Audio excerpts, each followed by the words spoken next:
Em nosso estudo de hoje, a lição 36 do livro Roteiro tem por título Desenvolvimento Psíquico. Tentando definir a mediunidade, podemos ainda interpretá-la como sendo a capacidade de fazer-se intermediário entre pessoas e regiões distintas. E assim como existem agentes de variada espécie para variados assuntos da vida humana, temos medianeiros de especialidades múltiplas para a vida espiritual. Informados hoje de que a morte física não expressa sublimação, não podemos admitir, assim, que o desenvolvimento das faculdades psíquicas constitua por si credencial de superioridade. Daí o imperativo de fixarmos no aprimoramento pessoal a condição primária do êxito em qualquer tarefa de intercâmbio. Aqui encontramos clarividentes notáveis e, além, somos defrontados por excelentes médiuns falantes. Mas se aquele que vê não possui discernimento para o esforço de seleção, e se aquele que se faz portador do verbo não consegue auxiliar a obra do esclarecimento construtivo, o trabalho de transmissão sofre naturalmente consideráveis prejuízos, desajudando em vez de ajudar. Nesse sentido, somos obrigados a reconhecer que o espírito do cristianismo jamais foi alterado em sua pureza essencial. Mas os representantes ou medianeiros dele, no curso dos séculos, impuseram-lhe cultos, interpretações, aspectos e atividades simplesmente artificiais. O médio de agora deve exprimir-se em mais altos níveis. Acham-se frente a frente os dois grandes grupos da humanidade, encarnados e desencarnados. E em ambos persistem os altos e baixos do mundo moral.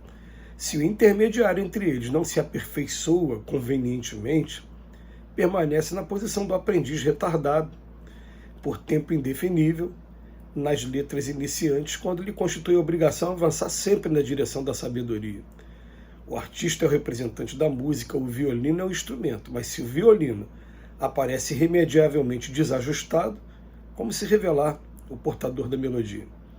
A força elétrica é o reservatório de poder, a lâmpada é o recipiente da manifestação luminosa. Mas se a lâmpada estiver quebrada, como aproveitar a energia para expulsar as trevas? O benfeitor espiritual é o mensageiro da perfeição e da beleza. O homem é o veículo da sua presença e intervenção. Todavia, se o homem está mergulhado no desespero ou no desalento, na indisciplina ou no abuso, como desempenhar a função de refletor dos emissários divinos? Há muita gente que se reporta ao automatismo e à inconsciência no estudo da mediunidade, perfeitamente cabível no círculo dos fenômenos. Não podemos olvidar, entretanto, que o serviço de elevação exige esforço e boa vontade, vigilância e compreensão daquele que o executa, a fim de que a tarefa espiritual se sustente em voo ascensional para os cimos da vida. Por esse motivo, quem se dispõe a cooperar em semelhante ministério precisará buscar no bem a sua própria razão de ser. Amando, arrancamos no caminho as mais belas notas de simpatia e fraternidade, que constituem vibrações positivas de auxílio e apoio na edificação que nos compete efetuar. A bondade e o entendimento para com todos representam o roteiro único para crescermos em aprimoramento dos dons psíquicos que somos portadores, de modo a assimilarmos as correntes santificantes dos planos superiores em marcha para a consciência cósmica. Não há bom médium sem homem bom. Não há manifestação de grandeza do céu no mundo sem grandes almas encarnadas na Terra. Em razão disso, acreditamos que só existe verdadeiro e proveitoso desenvolvimento psíquico se estamos aprendendo a estudar e servir. Então, mais uma lição preciosíssima do Emmanuel para a gente analisar aqui com detalhe. Em primeiro lugar, o fato de a pessoa ser médium não significa grandeza nem moral e nem intelectual. Ela pode acontecer tanto na pessoa que não tenha conhecimento das letras, como da pessoa que é totalmente ainda avessa ainda aos princípios do Evangelho. Pode acontecer até na pessoa que não tenha os dois, nem a moralidade, nem a intelectualidade. É simplesmente a capacidade que você tem de ser o intermediário entre esses dois mundos, o mundo espiritual, o mundo dos desencarnados, e nós aqui encarnados, aqui na Terra. Isso é médium, é ser médium. E por isso, ele vem falar para a gente aqui, lembrar a gente o que a gente vem ouvindo ao longo dos anos, que o médium, ele que quer fazer um trabalho sério, ele precisa se agarrar constantemente ao estudo, em primeiro lugar. E, em segundo lugar, esse estudo não pode ser aquele estudo que esteja mexendo somente com o lado intelectual. Disse Jesus: conhecereis a verdade vos libertará.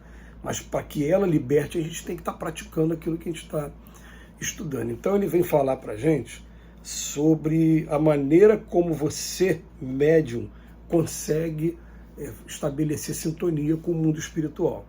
E a gente vem falando nos estudos anteriores que vai ter gente que vai ficar 40, 50 anos na casa espírita estudando, mas se não se preocupa com a reforma íntima, vai ficar apenas na periferia da comunicação espiritual, fazendo sintonia apenas com espíritos sofredores e com espíritos do mesmo galardão que a gente aqui também, aqui na Terra. Agora, se a gente consegue sublimar, melhorar os nossos sentimentos e principalmente colocar a nossa energia a favor do bem das pessoas que estão ao redor, a gente começa a conquistar a simpatia desses espíritos que vêm para o nosso lado aproveitar aquilo que a gente tem.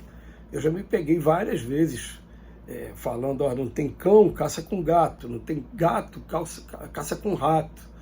Aí vou para o exemplo de vida que é o Chico Xavier. Chico Xavier uma vez foi querer se comparar com o verme e o Emmanuel puxou a orelha dele e falou assim: tem noção do que o verme faz? De como ele prepara a terra? Ele está cumprindo a missão dele. Você já está cumprindo a sua. E já que eu falei do Chico, o Chico Xavier, a mediunidade dele é para a gente estudar ainda durante muito tempo, em todos os seus aspectos, principalmente as fases da mediunidade e os desafios que ele teve aqui encarnado tão pertinho da gente. Mas algumas coisas que chamam a atenção. O Chico Xavier, ele, por exemplo, ele dizia que toda semana ele tinha a alegria de participar de um trabalho que recebeu o nome de Desobsessão, que era um trabalho que ele, Chico, deixava espíritos sofredores incorporarem para poder ser atendido. A gente tem relatos disso? Não tem. A gente tem nos livros mensagens de Emmanuel, de André Luiz, de Meio Mei, de Neio Lúcio, de Humberto de Campos, de Casimiro Cunha.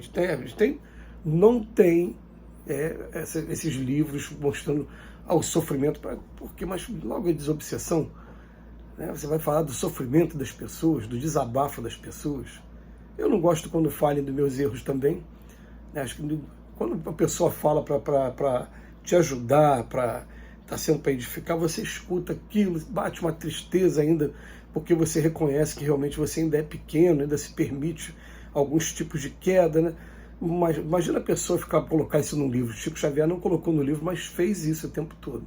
Então o Chico Xavier, enquanto ele esteve aqui entre a gente, ele tinha a humildade de dizer: olha, eu não sou ninguém se não fosse o Emmanuel, porque o Emmanuel está aqui me controlando, ele está aqui servindo como uma espécie de censura, já que a palavra da época da ditadura, né, principalmente do AI-5 de 1969 em diante, censura. O que acontece ele é o censor. Ele colocou só vem até mim e só vai para o papel aquilo que for edificante. Mas ele mesmo, ele tinha o cuidado de estar o tempo todo buscando os espíritos superiores, falando: eu sozinho não dou conta não, me ajudem.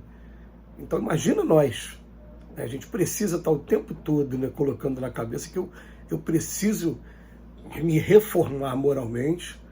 Eu vou receber algumas influências negativas o tempo todo. Aqui na Terra a gente recebe influência negativa o tempo todo. Vai ter momentos de queda? Vai, porque nós ainda trazemos ainda muitos problemas dentro da gente. Se a gente não trouxesse, a gente não era daqui da Terra, a gente estaria em outros mundos.